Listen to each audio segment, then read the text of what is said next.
بات پہنچی تھی عائشہ رضی اللہ تعالی عنہا تک، اور تقریباً وہ پوری ہی ہو گئی تھی۔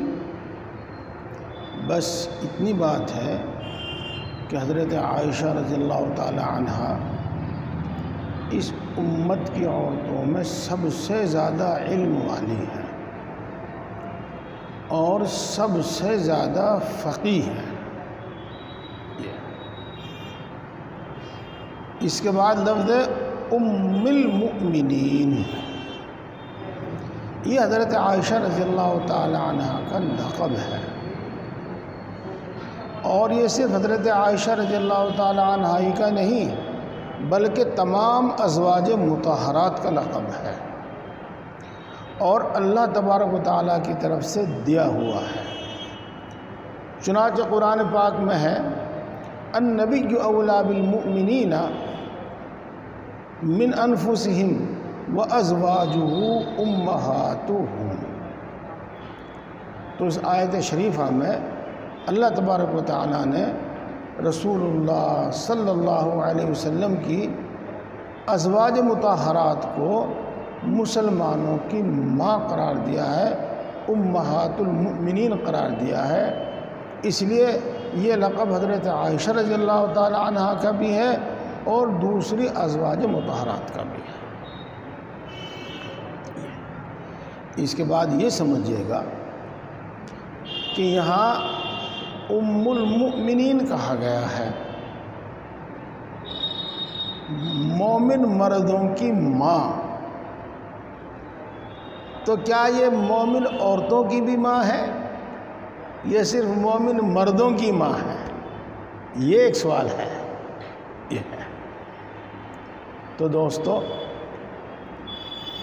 عام طور پر قرآن پاک حدیث پاک کو جب ہم پڑھتے اور سمجھتے ہیں تو یہ معلوم ہوتا ہے کہ خطاب ہوتا ہے مردوں کو، ذکر ہوتا ہے مردوں کا، لیکن طبعاً عورتیں بھی اس میں داخل اور شامل ہوتی ہیں۔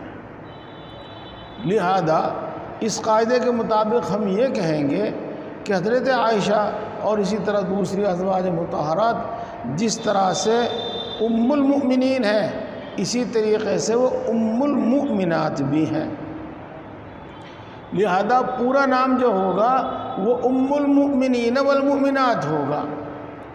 اب اس کو حذف کر کے، مؤمنات کو حذف کر کے ام المؤمنین کہہ دیتے ہیں، اور اس کو کہتے ہیں تغلیب، کہ ایک جنس کو دوسری جنس پر غلبہ دے کر اسی میں داخل کر لیتے ہیں، مغلوب کو غالب ہی میں داخل کر لیتے ہیں۔ تو مؤمنات کو مؤمنین ہی میں داخل کر لیا اور ام المؤمنین بولا جانے لگا۔ یہ ہے جیسا کہ آپ جانتے ہیں والدین دو باپ کو نہیں کہتے ہیں، یعنی باپ اور دادا کو نہیں کہتے بلکہ ماں اور باپ کو کہتے ہیں۔ تو والدہ کو، والد کو والدہ پر غلبہ دیا، اور گویا کہ والدہ بھی والد ہے، اور پھر تثنیہ لیا ہے والدین۔ تو اسی طریقے سے آپ اس کو سمجھ لیجئے۔ یہ لیکن یہ جو اچھا، حافظ ابن حجر عسقلانی رحمۃ اللہ علیہ کا، حافظ ابن حجر عسقلانی رحمۃ اللہ علیہ اور دوسرے علماء کا یہی فرمانا ہے جو کچھ میں نے آپ کے سامنے عرض کیا۔ البتہ حافظ ابن کثیر اور ملا علی قاری رحمۃ اللہ علیہ، ملا علی قاری نہیں بلکہ وہ عمدۃ القاری والے علامہ عینی، عمدۃ القاری والے علامہ عینی یہ فرماتے ہیں کہ نہیں، آپ صرف ام المؤمنین ہیں، ام المؤمنات نہیں ہیں۔ اور اس کی وجہ یہ ہے کہ ایک مرتبہ ایک صحابی عورت نے حضرت عائشہ رضی اللہ تعالی عنہا سے فرمایا یا امہ، اے امی جان۔ تو حضرت عائشہ رضی اللہ تعالی عنہ نے فرمایا انا لست بامیکی انما انا ام رجالکم، میں تمہاری ماں نہیں ہوں، میں صرف تمہارے مردوں کی ماں ہوں۔ یہ حافظ ابن کثیر اور ملا علامہ بدر الدین عینی صاحب یہی فرماتے ہیں۔ اور ممکن ہے یہ وہ احتیاط ہو جو اللہ تبارک و تعالیٰ کے کلام سے سمجھی گئی اور برتی، وہ احتیاط برتی انہوں نے۔ چنانچہ اللہ تبارک و تعالیٰ نے وَأَزْوَاجُهُ أُمَّهَاتُهُمْ فرمایا ہے، تو اس مذکر کے صیغے ہی کو تک محدود رکھ کے ان کو امہات المؤمنین کہا گیا، لیکن پہلی بات راجح ہے اور وہی مشہور مقبول ہے۔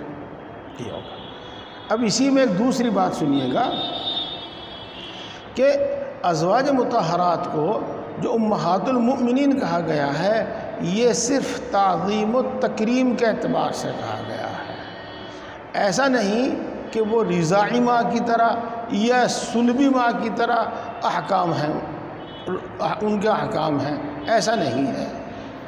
اگر امہات المؤمنین سے کسی کا نکاح حرام ہے، نکاح جائز نہیں ہے، وہ تو دوسرے ایک مستقل نس کی وجہ سے ہے، وہ ماں ہونے کی وجہ سے نہیں ہے۔ جیسا کہ اللہ تبارک و تعالیٰ فرمایا ہے وَلَا أَن تَنكِحُوا أَزْوَاجَهُ مِن بَعْدِهِ أَبَدًا، تو وہ تو ایک مستقل نس کی وجہ سے ہے، ماں ہونے کی وجہ سے نہیں ہے۔ اس لیے ماں ہونا یہ صرف احترام کے اعتبار سے، احترام میں اور تعظیم میں یہ، اور نکاح کی حرمت ایک مستقل نس کی وجہ سے ہے۔ اسی وجہ سے ازواج مطہرات کی طرف دیکھنا، نظر کرنا جائز نہیں، جس کو ہم اپنی اصطلاح میں کہتے ہیں کہ تمام مومن مردوں کا ان سے پردہ ہے، اسی وجہ سے۔ اسی طریقے سے ان کے ساتھ خلوت جائز نہیں، تنہائی میں بیٹھنا، ان کے ساتھ سفر کرنا، یہ جائز نہیں ہے، وہ محرم نہیں ہے، محرم نہیں ہے، غیر محرم نہیں ہے، یہ بات ہے۔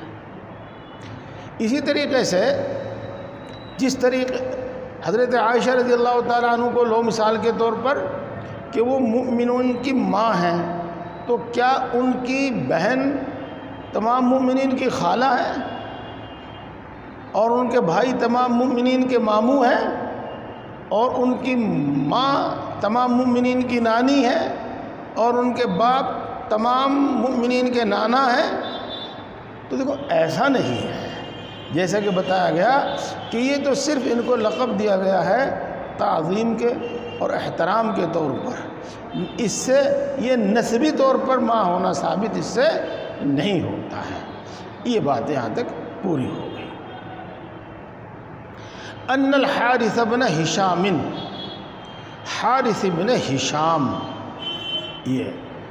یہ حارث بن ہشام ابو جہل کے بھائی ہیں۔ ابو جہل کا نام ہے عمرو بن ہشام، ابو جہل کے نام سے وہ مشہور تھا، اور حارث بن ہشام فتح مکہ کے موقع پر مسلمان ہوئے، اور فرماتے ہیں تمام حضرات وَحَسُنَ إِسْلَامُهُ، ان کا اسلام اچھا ہوا، یعنی یہ خلوص دل سے مومن ہوئے اور اخلاص کے ساتھ، مومن ہونے کے ساتھ اخلاص کے ساتھ شریعت پر کاربند رہے۔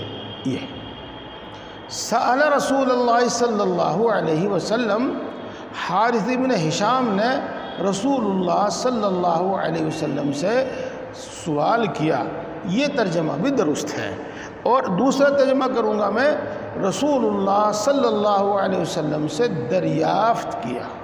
یہ اب یہاں پر ایک دوسری بات ہے غور طلب، اور اسی سے آپ سمجھ لیجئے گا کہ صرف ترجمہ کافی نہیں ہوتا بات سمجھنے کے واسطے۔ ہاں، یہ بھی ممکن ہے کہ حارث بن ہشام رضی اللہ تعالی عنہ نے حضرت عائشہ رضی اللہ تعالی عنہ کی موجودگی میں رسول اللہ صلی اللہ علیہ وسلم سے یہ سوال کیا ہو، اور آپ صلی اللہ علیہ وسلم نے جب یہ جواب دیا تو ام المؤمنین عائشہ رضی اللہ تعالی عنہ نے یہ سوال سنا ہو، تو اپنی آنکھوں دیکھا اور اپنے کانوں سنا یہ قصہ بیان کر رہی ہے۔ اسی کو کہتے ہیں کہ اب یہ حدیث مسند عائشہ رضی اللہ تعالی عنہ سے ہوگی۔ اور اس میں ایک احتمال یہ بھی ہے کہ حارث ابن ہشام رضی اللہ تعالی عنہ نے حضرت عائشہ کے سامنے یہ سوال نہ کیا ہو اور عائشہ نے یہ سوال جواب اپنے کانوں سے نہ سنا ہو، بلکہ حارث ابن ہشام نے اپنا واقعہ بیان کیا ہو عائشہ رضی اللہ تعالی عنہ کے سامنے، اور پھر حارث ابن ہشام سے سنی ہوئی یہ بات عائشہ رضی اللہ تعالی عنہ بیان کرتی ہیں۔ یہ ہے تو یہاں پر یہ کہا جائے گا کہ یہ حدیث مسند عائشہ میں سے نہیں ہے بلکہ مسند حارث ابن ہشام سے ہے۔ اور پھر سمجھیے اگلی بات کہ اس کو کہتے ہیں مرسل صحابی، یعنی صحابی سے بیان کرتا ہے لیکن صحابی کا ذکر نہیں کرتا، جس صحابی سے انہوں نے وہ بات سنی ہے اس صحابی کا ذکر نہیں کرتا، اس کو کہتے ہیں مرسل صحابی عن صحابی۔ اور مرسل صحابی عن صحابی یہ معتبر ہے، اس میں کسی کا کوئی اختلاف نہیں ہے، لہذا یہاں پر یہ دونوں احتمال ہیں، اور اس قسم کے احتمالات کا متعین کر دینا بہت دشوار ہوتا ہے، اور ہاں امکان اور احتمال اور کوئی نہ کوئی روایت ڈھونڈ کر لے آنا تو دیکھو وہ تو چلتا رہتا ہے۔ حدیث کے ذخیرے میں اتنی روایات، اتنے اقوال ہیں، اللہ اکبر اللہ اکبر۔ تو انہوں نے عرض کیا اے اللہ کے رسول آپ پر وحی کیسے آتی ہے، یہ سوال۔ اب آپ سب سے پہلے یہ ذہن میں رکھیے گا اور یہ سوال سمجھیے گا کہ سوال کبھی تو محض تردد کی بنا پر ہوتا ہے اور کبھی تردد کی وجہ سے نہیں ہوتا بلکہ اس کی وضاحت کے واسطے اور اس کی تحقیق جاننے کے واسطے ہوتا ہے، تفصیل جاننے کے واسطے ہوتا ہے یہ ہے۔ اور اس کی مثال حضرت ابراہیم علیہ السلام کا وہ سوال ہے جو اللہ تبارک و تعالیٰ نے انہوں نے اللہ تبارک و تعالیٰ سے کیا تھا، فرمایا کیف تحیی الموتى، اللہ تعالیٰ نے اس کے جواب میں شاید فرمایا اولم تؤمن قال بلی ولکن لیطمئن قلبی۔ تو یہ سوال اطمینان قلب کے واسطے تھا، یعنی اس کی کیفیت معلوم کرنے کے واسطے، اس کی تفصیل معلوم کرنے کے واسطے وغیرہ۔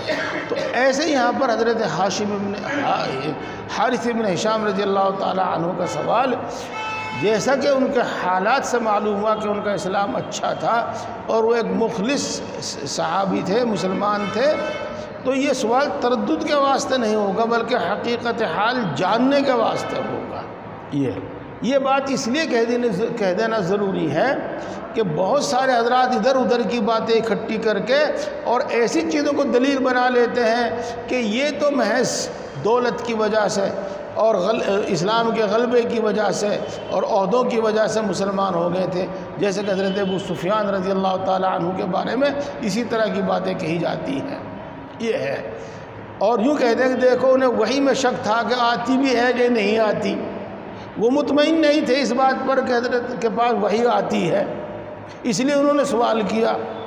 تو اس کا جواب یہ ہے کہ نہیں، ان کے احوال زندگی بتاتے ہیں کہ مخلص مسلمان تھے، پکے مسلمان تھے، دل سے مسلمان تھے، اس لیے وحی کے آنے میں ان کو کوئی شک و شبہ نہیں تھا، بلکہ انہوں نے تفصیل کے واسطے اور اطمینان قلب کے واسطے، یعنی کہ حقیقت وحی جاننے کے واسطے سوال کیا تھا۔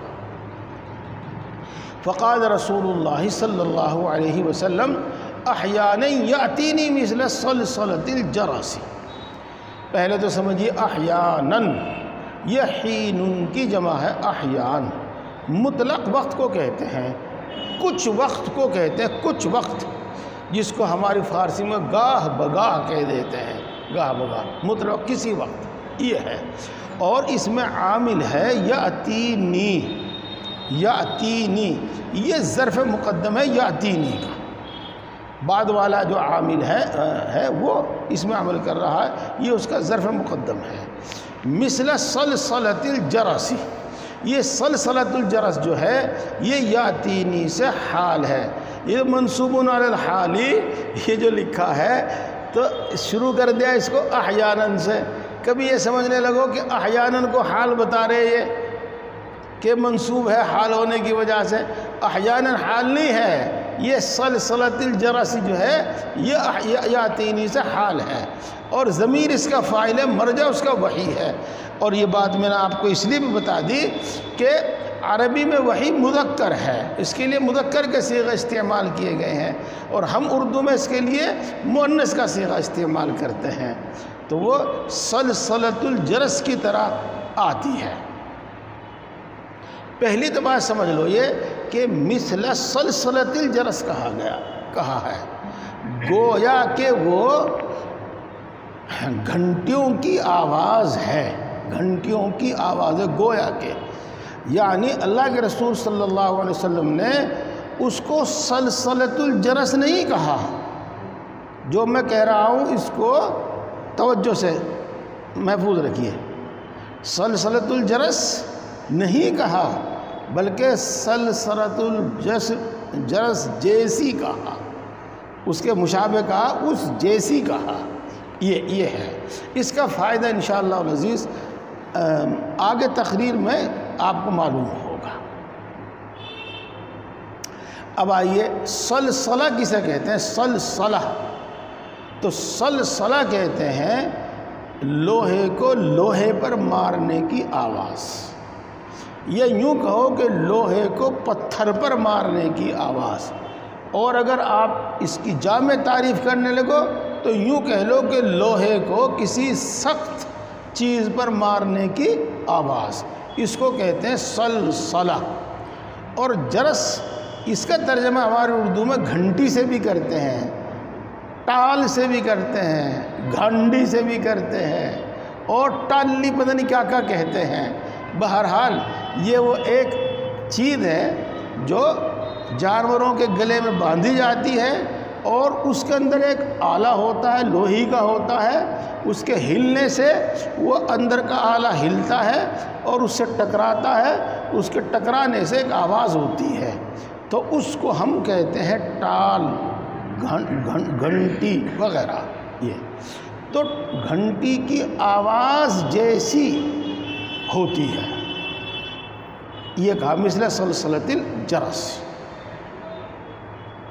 اب سب سے پہلے آپ یہاں پر یہ سمجھیے گا کہ یہ تشبیہ کس چیز میں ہے، یہ تشبیہ کس چیز میں ہے. تو آپ یوں سمجھو کہ گھنٹی کی جو آواز ہوتی ہے اس میں خاص دو باتیں ہوتی ہیں. ایک تو وہ مسلسل ہوتی ہے، مسلسل، اس کو کہتے ہیں صوت متدارک، مسلسل ہونے والی آواز. اور ایک دوسرے یہ کہ اگر آپ اس سنیں گے، بلکہ محض ایک بار سننے سے نہیں بلکہ تجربہ کریں گے، تو اس کی خاص بات یہ ہوتی ہے کہ عام طور سے اس کی سمت معلوم نہیں ہوتی کہ وہ دائیں سے آ رہی ہے، بائیں سے آ رہی ہے، آگے سے آ رہی ہے، پیچھے سے آ رہی ہے، اس کی سمت معلوم نہیں ہوتی. تو مثل سلسلۃ الجرس ان دو چیزوں میں تو بالاتفاق تشبیہ ہے کہ وہ ایک مسلسل آواز ہے اور اس کی کوئی سمت معلوم نہیں کہ وہ کس سمت سے آ رہی ہے. یہ اور دوسرے آپ حاشیہ دیکھیں گے اور جو کتابیں آپ کے سامنے رکھی ہوئی ہیں آپ ان میں دیکھیں گے بین السطور، تو وہاں یہ بھی لکھا ہے لا یفہم اول وہلہ، کہ اول وہلے اس سے کوئی معنی اور کوئی مفہوم سمجھ میں نہیں آتا. تو یہ تشبیہ اس چیز میں ہے کہ جس طرح گھنٹی سے آواز ہوتی ہے مسلسل لیکن کوئی مفہوم اور مطلب سمجھ میں نہیں آتا، تو اول وہلے اس آواز سے بھی کوئی مفہوم اور مطلب سمجھ میں نہیں آیا. تو یہ تشبیہ ان تین چیزوں میں ہے. اول وہلے کا فائدہ آپ کو معلوم بھی ہو گیا اور کچھ ہو جائے گا بتاؤں گا. دوسری بات یہ سمجھیے آپ یہاں کہ اس حدیث پاک میں تو مثل سلسلۃ الجرس ہے، اور ایک دوسری حدیث پاک میں کأنہ سلسلۃ علی صفوان ہے. تو سلسلہ یہ سین سے ہے اور اس کے معنی آتے ہیں لوہے کی زنجیر، اور صفوان کے معنی آتے ہیں چٹان چکنا صاف ستھرا پتھر جس پہ کوئی مٹی وغیرہ نہ ہو۔ تو سلسلۃ علی صفوان کا مطلب یہ ہوگا کہ جس طریقے سے لوہے کی زنجیر پتھر پر کھینچی جاوے تو لوہے کے پتھر پر رگڑنے سے ایک آواز ہوگی، اور جب تک آدمی اس کو کھینچتا رہے گا وہ آواز بھی مسلسل ہوگی۔ تو یہ بھی آیا ہے۔ بہرحال یہ چونکہ تشبیہ ہے، اور عام طور سے تشبیہ ہوتی ہے مخاطب کو مفہوم سمجھانے کے واسطے، لہذا یہ بھی ممکن ہے کہ خود رسول اللہ صلی اللہ علیہ وسلم نے ایک موقع پر اس کو سلسلۃ الجرس سے تعبیر کیا، اور ایک موقع پر سلسلۃ علی صفوان سے تعبیر کیا، مخاطب کے فہم کے اعتبار سے۔ اور اگر دیکھا جاوے تو دونوں میں کوئی فرق بھی نہیں ہے۔ جب ہم نے یہ کہہ دیا کہ یہ تشبیہ ہے آواز کے تسلسل میں اور اس میں کہ اس کی کوئی سمت نہیں ہوتی، تو یہی بات سلسلۃ علی صفوان کی ہوتی ہے، اور یہی سلسلۃ الجرس کی ہوتی ہے، لہذا یہ بات مکمل ہو گئی۔ اب اس کے بعد ایک اگلی بات سنی لیں، دیکھو بہت ساری باتیں ہیں یہاں پر، اور پوری حدیث کا حاصل بس ایک جملہ ہے یہ، ہاں اس میں بہت بحث ہے، بڑی توجہ کی ضرورت ہے۔ یہ جو گھنٹیوں جیسی آواز تھی، یہ آواز کاہے کی تھی؟ اس سوال پر توجہ فرمائیے۔ اس کی وضاحت اس طرح پر ہے کہ یہ گھنٹیوں کی سی آواز وحی ہے یا وحی سے پہلے کی کچھ اور چیز ہے؟ کیا سوال قائم کیا؟ سلسلۃ الجرس یہ وحی ہے، وحی کی آواز ہے، یا وحی سے پہلے کی کوئی آواز ہے؟ تو دیکھو جیسے کہ آپ بار بار سنتے آ رہے ہیں اور بار بار کہنے کی ضرورت نہیں ہے، اقوال تو بس سب طرح کے ملتے ہیں، جب آپ اٹھا کر دیکھیں گے تو سب طرح کے ملیں گے، لیکن میں نے طے کیا ہے کہ میں سب اقوال بیان نہیں کروں گا، چاہے میں ان کی طرف اشارہ کروں۔ اور دوستو اس کی وجہ میں نے آپ کو بتائی بھی تھی، پھر بتا رہا ہوں، جب میں ان پر خود مطمئن نہیں ہوں اور آپ کو میں بیان کروں گا تو میرا وہ عدم اطمینان آپ کے دل تک بھی منتقل ہوگا، اور آدمی اس وقت پھر بعض مرتبہ یہ سمجھنے لگتا ہے کہ بھئی بات سمجھ میں نہیں آتی۔ تو خیر میں انشاءاللہ العزیز بیان بھی کروں گا، لیکن اس طرح نہیں بیان کرنے کا۔ تو دیکھو کہنے والوں نے یہ کہا کہ دراصل یہ جبریل علیہ السلام کی آواز ہوتی تھی، جو وہ وحی سے پہلے بلکہ اپنے آنے سے پہلے ایک آواز کیا کرتے تھے، اور اس کا مقصد یہ ہوتا تھا کہ رسول اللہ صلی اللہ علیہ وسلم ہمتن جبریل کی طرف متوجہ ہو جائیں، یا یوں کہو کہ ہمتن جبریل وحی سننے کے واسطے متوجہ ہو جائیں، یہ ہے۔ اور یہ بات اگر ہم لے لیں تو پھر یہ احیاناً نہیں ہونا چاہیے،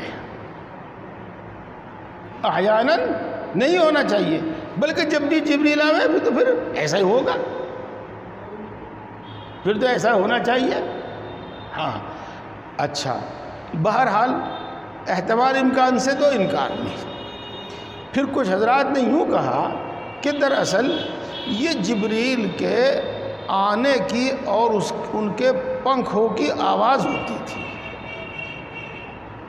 جیسا کہ عام طور سے بڑے پنکھ والے جانور، اگر آپ نے کبھی گدھ دیکھا ہو جو ہمارے علاقے میں خوب کثرت سے ہوا کرتے تھے، بڑے بڑے پر ہوا کرتے تھے، ان کے اترنے اور ان کے چڑھنے کی آواز اگر آپ سنتے تو محسوس ہوتا کہ وہی آواز، اسی طرح کی آواز، ایک سے کی آواز ہوا کرتی تھی۔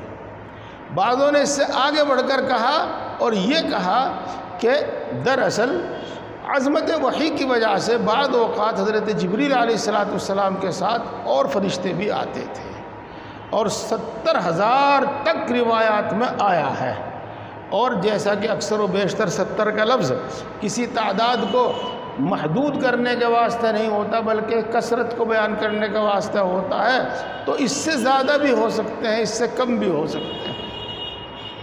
تو کثرت سے آپ کے ساتھ فرشتے اور جو ہوتے تھے ان سب کے پروں کی آواز سے ایک آواز پیدا ہو جاتی تھی۔ یہ خیر یہ کہا، جس کا حاصل یہ ہوا کہ یہ وحی نہیں ہے، وحی کی آواز نہیں ہے، بلکہ وحی سے پہلے کی ایک آواز ہے۔ لیکن دوستو یہ بات اس لیے سمجھ میں نہیں آئی ہے کہ یاتینی کا فاعل ہے وحی، اور مثل سلسلۃ الجرس اسی سے حال ہے، یعنی اسی کی صفت ہے، تو یہ وحی کی صفت ہے، تو ہم اس کو وحی سے پہلے کی آواز کیسے مان لیں؟ امید ہے کہ بات میری سمجھ میں آئی ہوگی۔ جب یہ وحی کی صفت ہے تو پھر ہم اس کو وحی سے پہلے کی آواز کیسے مان لیں؟ اور اس کو جس کا مطلب یہ ہوگا کہ یہ وحی کی آواز نہیں ہوتی تھی، بلکہ وحی سے پہلے کی آواز ہوتی تھی، وحی تو دوسری ہوتی تھی۔ لیکن سیاق و سباق یہ کہتا ہے کہ سلسلۃ الجرس یہ خود وحی کی آواز ہوتی تھی۔ آگے چلو جی مولانا عطا اللہ صاحب، ہاں یہ خود وحی کی آواز ہوتی تھی۔ چلو اب آگے چلتے ہیں۔ جب یہ بات ہم نے طے کر لی کہ یہ وحی کی آواز ہوتی تھی، تو اب یہ سوچنا ہے کہ یہ آواز کس کی تھی؟ یہ آواز اللہ رب العزت کی آواز ہے یا یہ آواز جبریل کی ہے؟ یہ آواز حاشیہ پھر دیکھیو مولوی صاحب، اب تو ہم ہاں اس کا جب مطلب سمجھ لیں گے آپ پھر بولنا، جب وعیت کا مطلب بتا دوں گا میں پھر بولنا۔ تو یہ سلسلۃ الجرس ہے، یہ تو طے ہو گیا کہ وحی ہے، یہ تو طے ہو گیا کہ وحی کی آواز ہے۔ اب رہ جاتا ہے سوال، یہ آواز کس کی ہے؟ آیا یہ آواز اللہ رب العزت کی ہے یا فرشتے جبریل کی آواز ہے؟ اب یہ سوال ہے، یہ آواز اللہ تعالیٰ کی ہے یا فرشتے جبریل کی آواز ہے؟ تو دیکھو اس میں دونوں باتیں بتائی گئی ہیں۔ اگر آپ اپنے حاشیے میں دیکھیں گے تو فیفصم، وہ اس یہاں بھی ہے وقد وعیت عنہ ای الملکی، عنہ ضمیر کا مرجع انہوں نے ملک کو قرار دیا، اور جب عنہ ضمیر کا مرجع ملک ہے تو ما قالا کا مرجع بھی، قالا کی ضمیر کا مرجع بھی ملک ہو گیا۔ تو اب یہ بات معلوم ہوئی کہ یہ آواز فرشتے کی آواز ہے ان کے بقول، یہ آواز فرشتے کی آواز ہے، اور فرشتہ جو کہتا تھا وہ اسی آواز میں کہتا تھا جس آواز کو گھنٹیوں کی آواز سے تشبیہ دی گئی ہے۔ اگر اس کو حضرت جبریل علیہ السلام کی آواز مانی جاوے تو پھر یہ کہا جاوے گا کہ اول پہلے تو اللہ کے رسول صلی اللہ علیہ وسلم اس آواز سے کچھ نہیں سمجھتے تھے، لیکن پھر آپ سمجھتے تھے، اور وہ سننے میں تو ایک مسلسل آواز ہوتی تھی، لیکن جب آپ متوجہ ہوتے تھے اس کی طرف تو وہ حروف تھے، اصوات تھی، اور اپنے معنی پر دلالت کرنے والے تھے، یہ اپنے معنی پر وہ دلالت کرنے والے تھے۔ اور اس کو اگر ہم صحیح مانیں تو اس میں کوئی اشکال نہیں، کوئی اشکال نہیں کہ یہ وحی بذریعہ فرشتہ ہوتی تھی، اور اس وحی کی کیفیت یہ ہوتی تھی کہ فرشتہ ایک آواز میں کلام کرتا تھا، اور وہ آواز گھنٹیوں کی آواز کی طرح کی آواز ہوتی تھی، یہ مطلب۔ بات پوری ہو گئی جی۔ لیکن امام بخاری علیہ الرحمہ اس حدیث پاک کو کتاب التوحید میں بھی روایت کرتے ہیں اور اس سے اللہ تبارک و تعالیٰ کی صفت کلام پر استدلال کرتے ہیں۔ یہ کہتے ہیں کہ اللہ تبارک و تعالیٰ متکلم ہے اور اللہ تبارک و تعالیٰ کا کلام ہے، اور وہ سلسلۃ الجرس کو، اس آواز کو گویا کہ اللہ کی آواز ہے، گویا کہ اللہ کا کلام ہے، گویا کہ یہ اللہ کا کلام ہے، اور اس پر ہی وہ اس سے استدلال کرتے ہیں، یہ استدلال کرتے ہیں۔ اگر اس کو اللہ تبارک و تعالیٰ کی آواز، اللہ تبارک و تعالیٰ کا کلام قرار دیا جائے، وحی تو یہ ہے ہی، تو طے کر دیا گیا، وحی تو یہ ہے ہی۔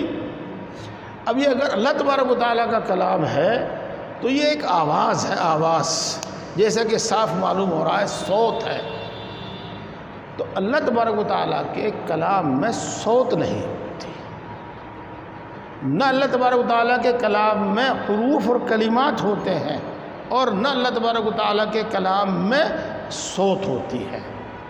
تو پھر اس کو صوت سلسلۃ الجرس کیوں کہا گیا ہے؟ سمجھے؟ آواز سے تشبیہ کیوں دی گئی ہے؟ تو دیکھو، یہ آپ جانتے ہیں کہ مشبہ کا مشبہ بہ کے مثل تمام صفات میں ہونا ضروری نہیں ہوتا، لہذا یوں کہا جائے گا کہ یہ ایک آواز تھی جس میں نہ حروف تھے نہ صوت تھی، یہ ایک کلام، یوں کہو آواز نہ کہو، یہ ایک کلام تھا جس میں نہ آواز تھی اور نہ ہی اس میں حروف تھے۔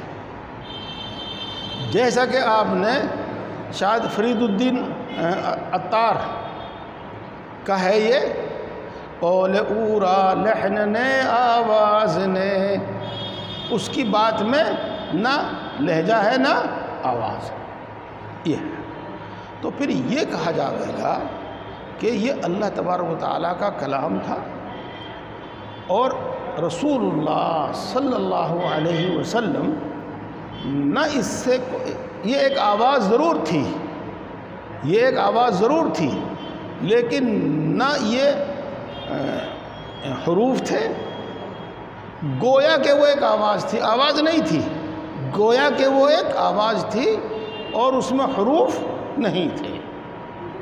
ہاں، حضرت رسول اللہ صلی اللہ علیہ وسلم اس کو سنتے تھے، اس کے بھی میں آپ کو مطلب بتاؤں گا۔ تو اب یہاں گفتگو اس پر ہو رہی تھی کہ سلسلۃ الجرس وحی ہے، یہ وحی سے پہلے کی کوئی چیز ہے؟ تو کیا بات ہوئی تھی کہ یہ وحی ہے، اور پھر اس میں یہ بات ہوئی تھی کہ یہ وحی اللہ کا کلام ہے یا جبریل کا کلام ہے۔ تو اگر یہ جبریل کا کلام ہے تو اس میں کوئی اشکال پیدا نہیں ہوتا،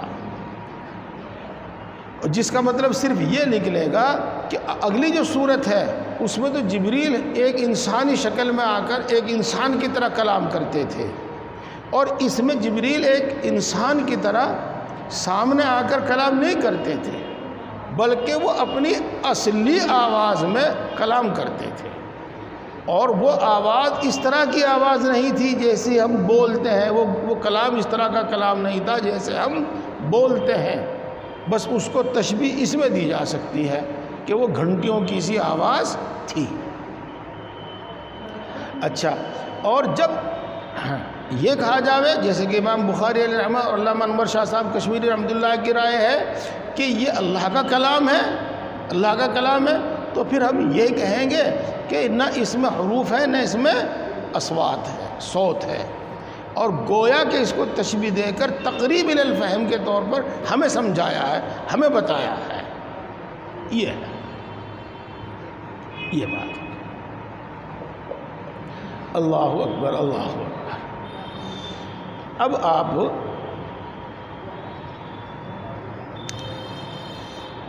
میرے خیال میں تو یہاں گفتگو نہ کر کے آپ آگے ہم گفتگو کریں گے، آگے چلیں ہم اب آگے چلتے ہیں، اور ابھی آپ کے ذہن میں جو بات ہے آپ اس کو روکے رکھیے، اور جب میں پہنچ جاؤں وقد وعیت عنہ ما قال، اور یہ بات پوری ہو جاوے تب آپ پھر بولیے گا جو آپ کے ذہن میں ہے، یہ جس میں آپ کو تردد اور شک ہے۔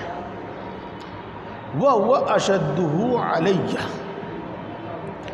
اور وہ وحی میں سب سے زیادہ بھاری ہوتی تھی مجھ پر۔ وحی کی جو ایک صورت ہے جو آپ سن رہے ہیں، اس کے متعلق رسول اللہ صلی اللہ علیہ وسلم ارشاد فرماتے ہیں کہ یہ مجھ پر بہت بھاری ہوتی تھی۔ کتنی بھاری ہوتی تھی؟ بس اس کی اصل کیفیت تو صاحب وحی جان سکتا ہے۔ ہاں، حالات سے جتنے ہم تک پہنچے ہیں ہم کچھ قیاس کر سکتے ہیں، اندازہ لگا سکتے ہیں۔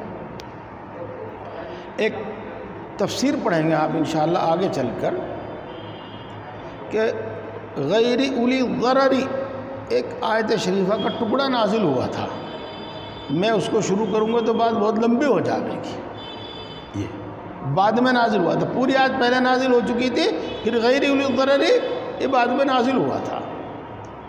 تو رسول اللہ صلی اللہ علیہ وسلم اس وقت حضرت زید بن ثابت رضی اللہ تعالی عنہ کی ران پر سر رکھے ہوئے لیٹے تھے، اسی حال میں وحی نازل ہوئی۔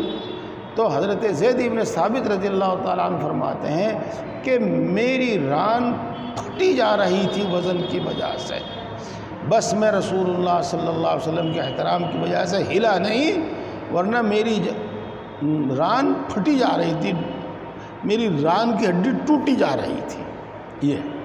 اور ایک چیز اور ہے کہ میدان عرفات میں جب آپ قصوہ پر بیٹھ کر خطبہ دے رہے تھے، اسی دوران آپ پر وحی نازل ہوئی، تو قصوہ آپ کا وزن برداشت نہیں کر سکی اس وقت، یہ اس طرح کا وزن ہوتا تھا، اس لیے وہ وہی بھاری ہوتی تھی رسول اللہ صلی اللہ علیہ وسلم۔ اور جب آپ نے بات سن لی آج، تو اب آپ کو اس آیت شریفہ کا مطلب آسانی سے سمجھ میں آ جائے گا۔ لو انزلنا هذا القرآن على جبل لرأيته خاشعا متصدعا من خشیۃ اللہ، یہ بہرحال بھاری ہوتی تھی۔ اور کتنی بھاری ہوتی تھی وہ حضرت عائشہ رضی اللہ تعالی عنہا کے اس حدیث پاک کے آخر میں ایک جو جملہ فرمایا ہے وَإِنَّ جَبِينَهُ لَيَتَفَصَّدُ عَرَقًا، اس سے بھی معلوم ہوتا ہے کہ سخت سردی کے زمانے میں آپ پر جب وحی آتی تو اتنا بوجھ آپ پر ہوتا کہ جب وحی منقطع ہوتی تو آپ کی پیشانی سے پسینہ ابل رہا ہوتا۔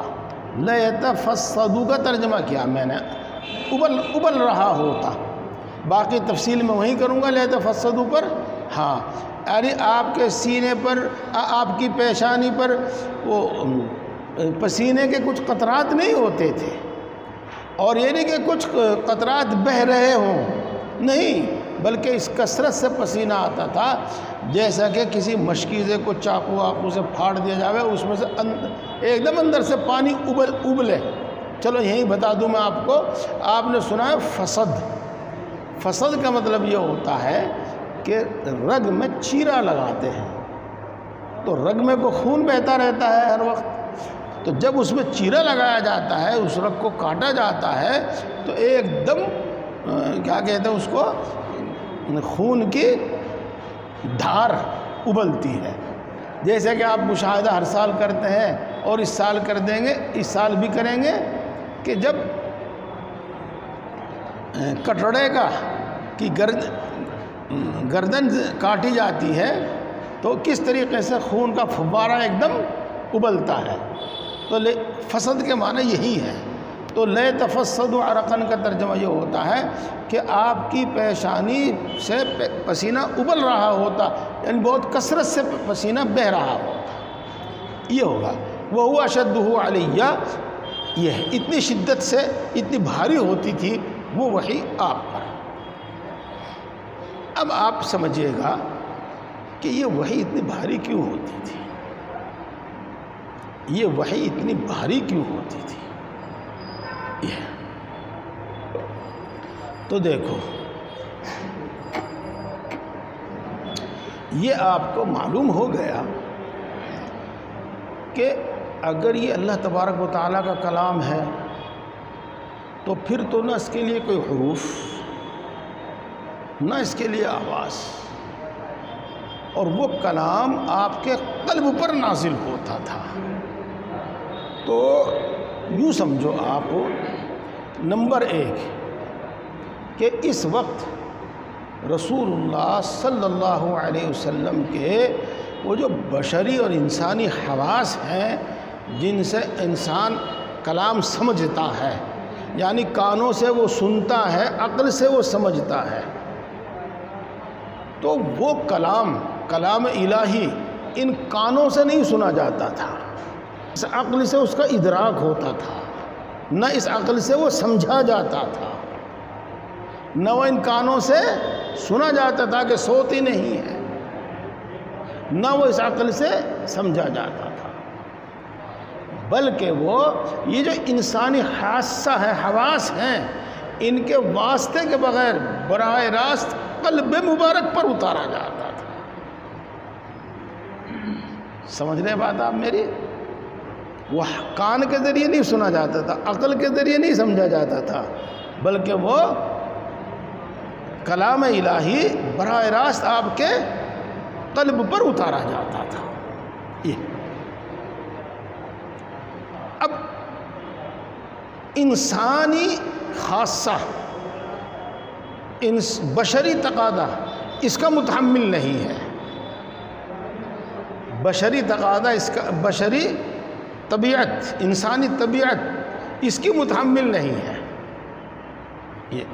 اس واسطے اس وقت اللہ رب العزت آپ کے قلب کو مسخر فرماتے ہیں اور آپ کو انسانی اور بشری تقاضوں سے مجرد فرماتے ہیں۔ بس مجھے دیکھو، چھوڑ دو ان کو، بشری تقاضوں سے مجرد فرماتے ہیں اور ملکوتی خاصیت و ملکوتی صفات آپ کے اندر پیدا فرماتے ہیں۔ تو گویا کہ آپ اس وقت جسم اور مجسمے کے اعتبار سے تو انسان ہوتے تھے، لیکن اپنی اندرونی صلاحیتوں، قابلیتوں اور طاقتوں کے اعتبار سے فرشتہ ہوتے تھے۔ یہ ہے، تو آپ گویا کہ انسانیت سے صعود کر کے ملکوتیت کی طرف ترقی فرماتے تھے۔ یہ اس واسطے خلاف معمول اور خلاف عادت یہ ہونے کی وجہ سے آپ کو مشقت ہوتی تھی، مشقت ہوتی تھی۔ پھر اس کے ساتھ ساتھ ہم گفتگو کر رہے ہیں اس پر کہ یہ کلام الہی ہے، تو کلام الہی کی عظمت ہوتی تھی، تو کلام الہی کی عظمت، اور عادتاً آدمی جس سے بات کو سنتا اور سمجھتا ہے ان سے ہٹ کر اس دوسرے طریقے کے ساتھ اس کو سمجھنا، دو بات، اور اس کے ساتھ ساتھ ملکوتی تقاضے اور ملکوتی خاصیت میں ڈھلنا، یہ سب اسباب ایسے ہوا کرتے تھے جن کی بنا پر آپ کو مشقت ہوا کرتی تھی۔ وہ ہوا اشدہ علیہ، یہ اس لیے مشقت ہوتی تھی۔ اور پھر گویا کہ آپ یوں سمجھ لیجئے گا کہ یہ انسانی حواس، بشری حواس اس وقت معطل ہوتے تھے، کام نہیں کرتے تھے، براہ راست قلب میں یہ کلام ڈالا جاتا تھا، جو بھی صرف کلام، یوں کہیے گا صرف معنی مضمون یا معنی مضمون ما کلمات، وہ قلب میں ڈالا جاتا تھا براہ راست۔ تو یہ اسباب ہوتے تھے شدت کے۔ پھر جب آپ کی وہ کیفیت دور ہوتی تھی، یعنی آپ ملکوتی خاصیت سے پھر نزول کر کے بشری خاصیت میں آتے تھے، تو اس وقت آپ یہ محسوس کرتے تھے کہ وہ سب کچھ جو کچھ مجھے کہا گیا ہے وہ میں پوری طرح سمجھ گیا ہوں اور میں پوری طرح اس کو محفوظ کر چکا ہوں. یہ مطلب ہے وعیتو کا. تو دیکھو اب آپ کو اس وحی کی کیفیت بھی سمجھ میں آ گئی اور اس کی شدت کی وجہ بھی سمجھ میں آ گئی، اور الحمدللہ یہ بھی معلوم ہوگا آپ کو کہ یہ کلام الہی ہے جس کو آپ کلام نفسی پڑھ کر آئے ہیں. جب آپ نے شرع عقائد میں پڑھا ہوگا کہ القرآن کلام اللہ قدیم غیر مخلوق، وہاں سے کلام نفسی پڑھا ہوگا آپ نے. میں اب اس کی تفصیل میں نہیں جاتا، نہیں تو بات بہت دور چلی جائے گی. تو یہ کلام نفسی ہے جو براہ راست آپ کے قلب پر وارد ہوتا تھا، اور انسانی خواص اور انسانی طبیعت کے ساتھ اس کلام کا سننا اور سمجھنا ممکن نہیں ہے، چونکہ دونوں میں مناسبت شرط ہے اور انسان میں اور اس میں مناسبت نہیں. تو اس کو صعود کے ساتھ اوپر بڑھا کر ملکوتی صفات کے ساتھ آپ کو متصف کیا جاتا، ملکوتی طاقتوں سے ملکوتی طاقتیں آپ کو بخشی جاتی، پھر وہ کلام براہ راست آپ کے قلب پر ڈالا جاتا. یہ ہے شدت کی وجہ. اور جب آپ اس کیفیت سے باہر آتے تو آپ کو وہ پورا کلام جو بھی کچھ ہے وہ محفوظ بھی ہوتا اور آپ اس کو سمجھے ہوئے بھی ہوتے، اس میں کوئی شک و شبہ نہیں ہوتا. یہ ہے. اور اب آپ دوسری بات سمجھ لیجئے گا، اگر اس کو حضرت جبریل علیہ السلام کا کلام قرار دیا جاوے تو یوں کہا جاوے گا کہ یا تو جبریل رسول اللہ صلی اللہ علیہ وسلم کے مثل ہو جائیں، یعنی انسانی شکل اختیار کر لیں، یا رسول اللہ صلی اللہ علیہ وسلم فرشتے کے مثل ہو جائیں اور فرشتہ اپنی اصلی حالت میں اور اپنے اصلی کلام میں آپ سے گفتگو کرے. یہ تو کبھی تو فرشتہ انسانی شکل میں آتا اور اسی طریقے سے آپ سے بات کرتا جس طریقے سے ایک انسان دوسرا انسان سے بات کرتا ہے. تو اس وقت رسول اللہ صلی اللہ علیہ وسلم اپنی تمام بشری خصوصیتوں کے ساتھ اور بشری تقاضوں کے ساتھ موجود ہوتے تھے. یہ تو دوسری شکل یہ ہوتی تھی کہ فرشتہ اپنی اصلی حالت پر اور اپنی اصلی آواز پر ہوتا اور آپ پر وحی نازل کرتا اور آپ کو نظر نہ آتا اس وقت. تو اس وقت یہ کیفیت ہوتی تھی اور اس میں بھی ملکوتی صفات آپ کو عطا کی جاتی، ملکوتی طاقتیں آپ کو عطا کی جاتی اور وہ براہ راست قلب پر وارد کیا جاتا. یہ شدت کی وجہ ہے اور اسی سے آپ کو اس کی بہت حد تک کیفیت بھی معلوم ہو گئی ہے. الحمدللہ ثم الحمدللہ. بات تو سمجھ میں آ ہی گئی لیکن مزید وضاحت اس کی ہو جائے. کیا وقت ہو گیا؟ 7:04 ہو گئے. اچھا کوئی بات نہیں. ایک حدیث پاک سنی ہوگی آپ نے کہ آسمانوں میں ایک آواز ہوتی ہے اور وہ آواز 7ویں آسمان سے پہلے آسمان تک سنی جاتی ہے. اس آواز کو سن کر تمام فرشتے یہ سمجھ جاتے ہیں کہ اللہ تبارک و تعالیٰ کا کوئی حکم نازل ہو رہا ہے. لیکن 7ویں آسمان کے فرشتوں کے علاوہ جو مقربین ہیں ان فرشتوں کے علاوہ باقی 6 آسمانوں کے فرشتے اس آواز کو سن کر بے ہوش ہو جاتے ہیں. بے ہوش ہو جاتے ہیں اور 7ویں آسمان کے فرشتے اس آواز کو سنتے ہیں، سمجھتے ہیں. اور کس طرح سنتے کس طرح سمجھتے ہیں وہ میں آپ کو بتا چکا ہوں. نہ اس میں کوئی آواز ہوتی نہ کوئی اس میں حروف ہوتے، بس قلب پر ایک چیز وارد کی جاتی ہے اور جب وہ ختم ہوتی ہے تو پوری طریقے سے اس کا کلام اور اس کا معنی محفوظ ہوتا ہے. تو چونکہ 7ویں آسمان کے فرشتے اور مقربین فرشتے کے اندر وہ صلاحیت ہوتی تھی اس کلام کو سننے کی تو وہ تو اس کو سنتے، اور باقی جو آسمانوں کے فرشتے ہوتے تھے ان میں وہ طاقت نہیں ہوتی تھی. تو وہ اس کو سن نہیں سکتے تھے۔ پھر جب ان کو ہوش آتا تو پہلے آسمان والے فرشتے دوسرے آسمان والوں سے پوچھتے کہ ہمارے رب نے کیا کہا، تو دوسرے آسمان والے فرشتے انکار کرتے ہیں کہ ہمیں کچھ معلوم نہیں کیا کہا، لیکن جو کہا حق کہا۔ آپ نے حدیث سنی ہوگی اور شاید یاد آ گئی ہوگی اس طریقے سے۔